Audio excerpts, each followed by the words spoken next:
What's up? Good morning, guys. It's cold. It's January. It's Colorado. And today I'm going to be talking to you about the weather, because the weather outside is weather. And everybody's always asking me, is it freezing cold in Colorado? Well, today it's pretty cold. Today we're about to get a snowstorm. Well, I don't know about a storm, but we got a little dusting today. And I'm down in the Front Range, Denver, Colorado. And this video, I'm going to cover the weather here. I'm going to cover the weather year round, but I'm also going to talk about the difference between the weather here in the Front Range, and I'm going to make a trip up to Evergreen this morning. So Evergreen, Colorado's in the mountains, and so I'll give you a little taste of what it's like here in Colorado. Are you ready? I think you are. If you're still watching this video, I think you're ready. Let's do it.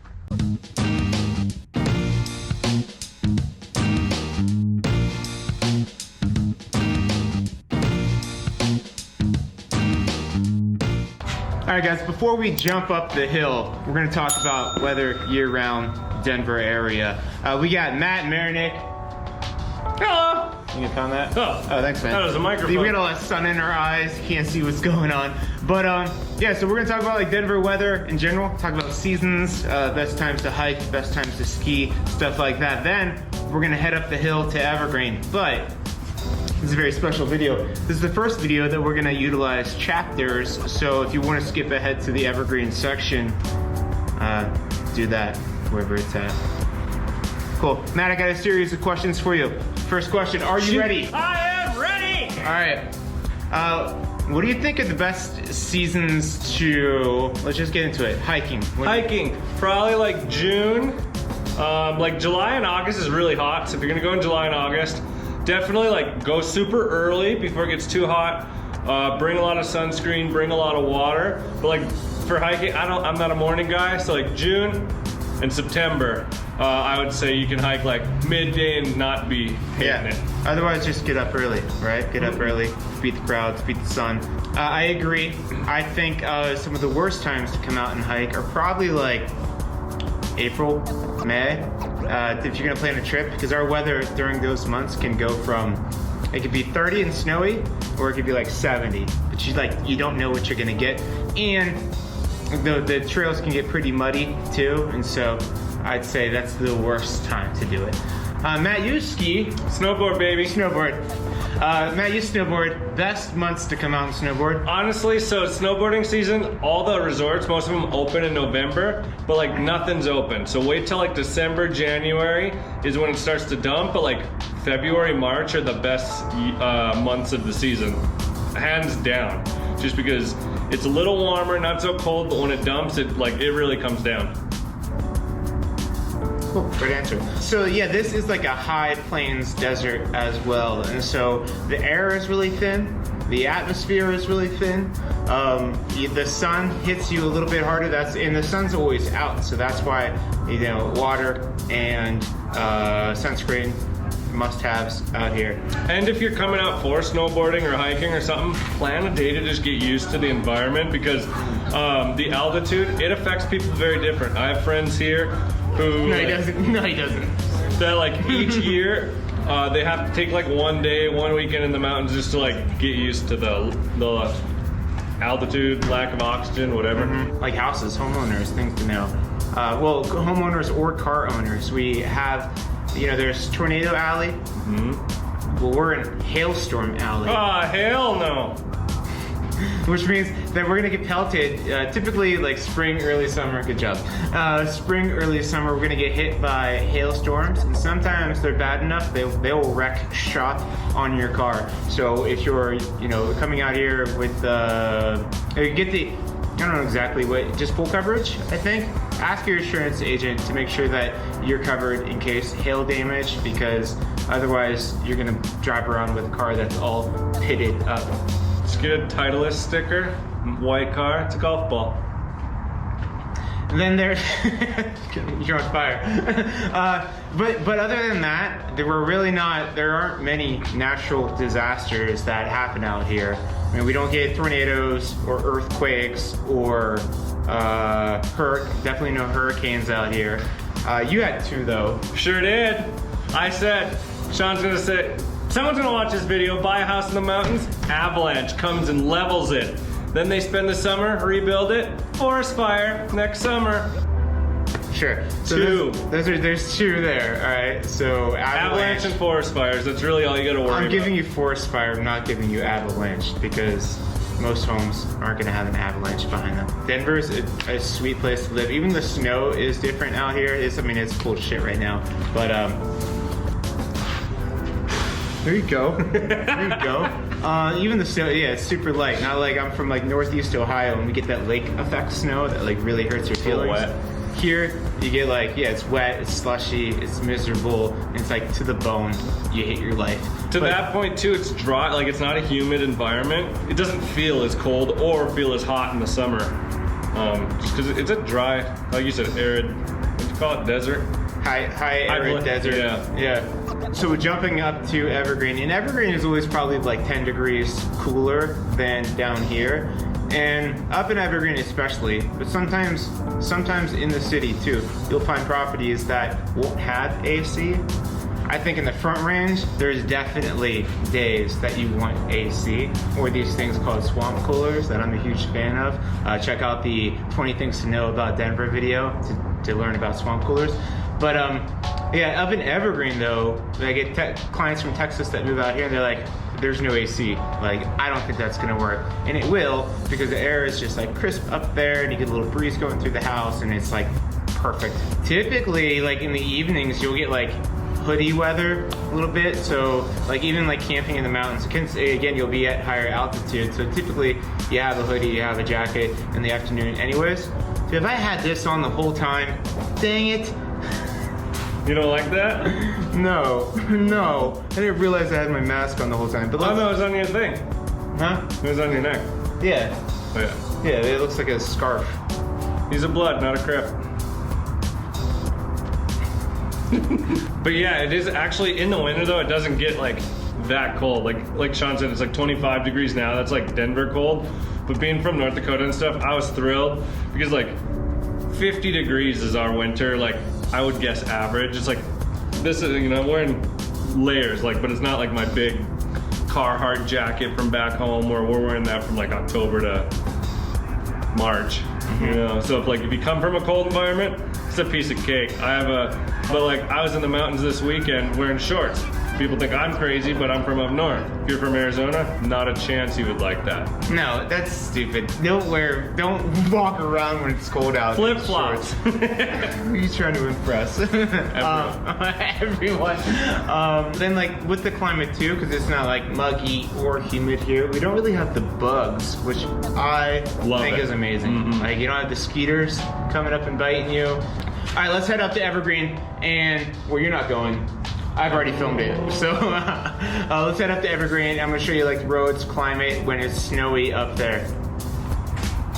The biggest misconception is that we get snow all the time. In Denver, we definitely don't. We get more sunshine than Florida. So this isn't the norm. Let's look at some of these roads here in Evergreen. It's been snowing a little bit, and so we'll look at the residential roads, but you'll see they do a good job of clearing them. And you know, you're living up here, so you get used to it. You just know, you know, how to approach stop signs, when you need to slow down. Important to not hit the brakes too fast. That's how you start to slide.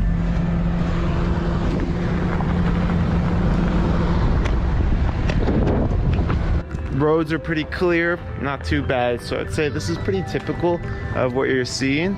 And we're supposed to get a little bit more snow later, so we'll see how that pans out for the day. Actually, when you're coming through like Highland Hills, where it's kind of rolling and sloping like this, if you're got too much speed and it's rolling down to the right and you got to make that turn too, there's a good chance you're gonna slide off into the ditch. So just take it easy. It's always beautiful, and I'm telling you, people in Evergreen are still active. So it's about 20 degrees out right now. You got people walking their dog. We got people running. You'll see the Highway 74 just totally clear.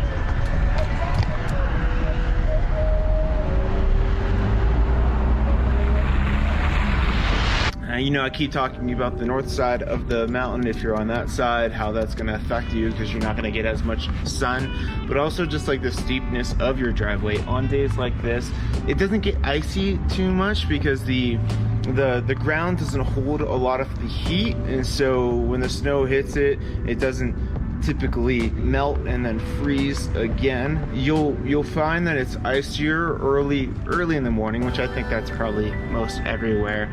But just as cars start to get on the snow, they'll pack it down, and that's what will make it slick until the sun comes up or till the crews hit it. I wouldn't say you need a snowblower in the front range, depending on, unless you have a pretty long driveway. But up in the mountains, sometimes it's necessary, because if you're just doing the four-wheeler on the front, the four-wheeler with the little plow on the front, you'll find that because you don't have the same horsepower to move the big heavy snow, your driveway will start just narrowing down as the winter goes along, unless you have a big plow that comes and could really push it up. But that's the beauty of a snowblower. There's like it could be a 2,000 foot difference depending on where you're at in Evergreen, which just that difference right there is going to change a lot about just how cold it is, how hot it is. Also, when you're like going for hikes up here, you need to bring a couple different pairs of layers. I used to have the Prana pants that had like the zip off, so you could take them from pants to shorts, and I freaking loved them. I got clowned on a lot for having them, but I loved them because, you know, you'll start off a hike and as you go up in elevation, it starts to get chilly, starts to get cold. Definitely need layers. And yeah, just because you're starting the trail off in sneakers, t-shirt, and shorts, it's not gonna get it done once you get up higher. You're gonna freeze your little tuchus off.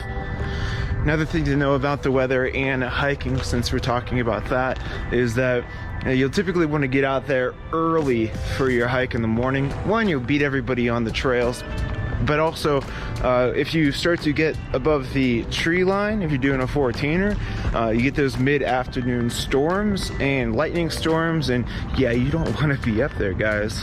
It's a shocking experience. Here's how I graduate my clothing.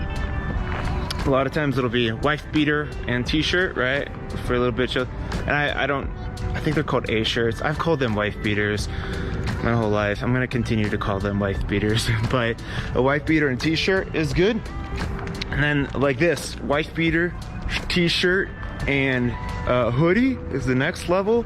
And my third level would be wife beater, t-shirt, hoodie, and then winter jacket. So those are my levels of winter for my gear. All right, we got day 2 of It's Cold as Shit in Denver.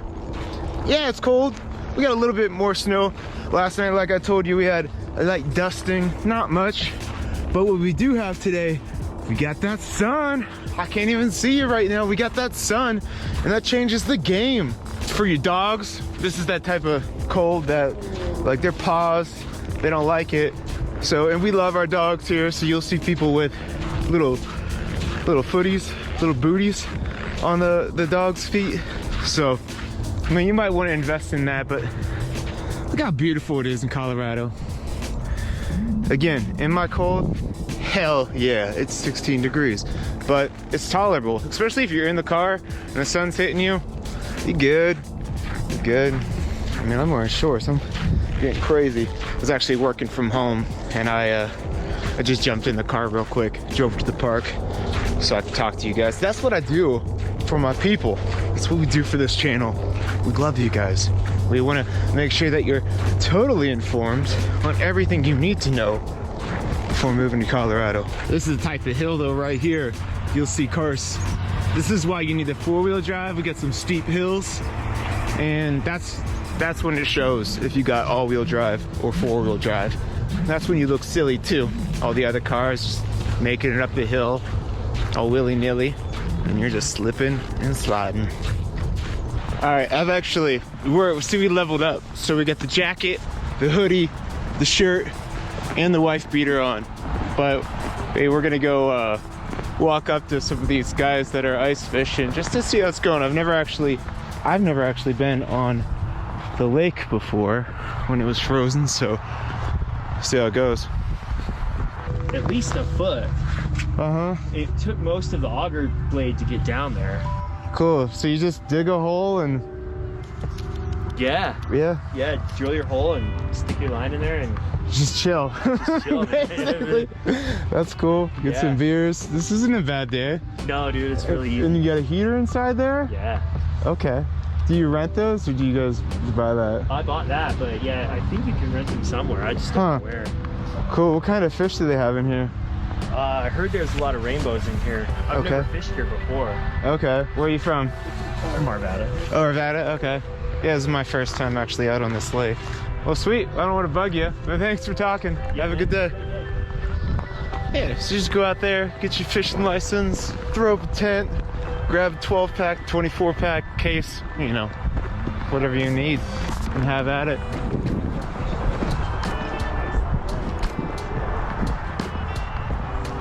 Smart. Got a porta-john right here too. Drinking all those beers out on the lake. Gotta relieve yourself. Can't just do it wide out in the open. I don't know if they're doing it inside that tent. They're probably doing it inside the tent. So we've been up the hill, we've been down the hill, we've spread this over 2 days, and I think we told you everything that you need to know about the weather here. Just a reminder, this is what we do. We make videos like this to just get you guys in the know for what you need to know about moving to this area. So don't forget to comment below, something we missed, something you liked, something you learned. Hit the like button and subscribe because we put up these videos a couple a week, all right? See ya. Oh, I didn't say to reach out. If you're coming and moving here, we definitely want you to call us. We'd love to help you find the place. So the information is here. And go watch another one of our videos.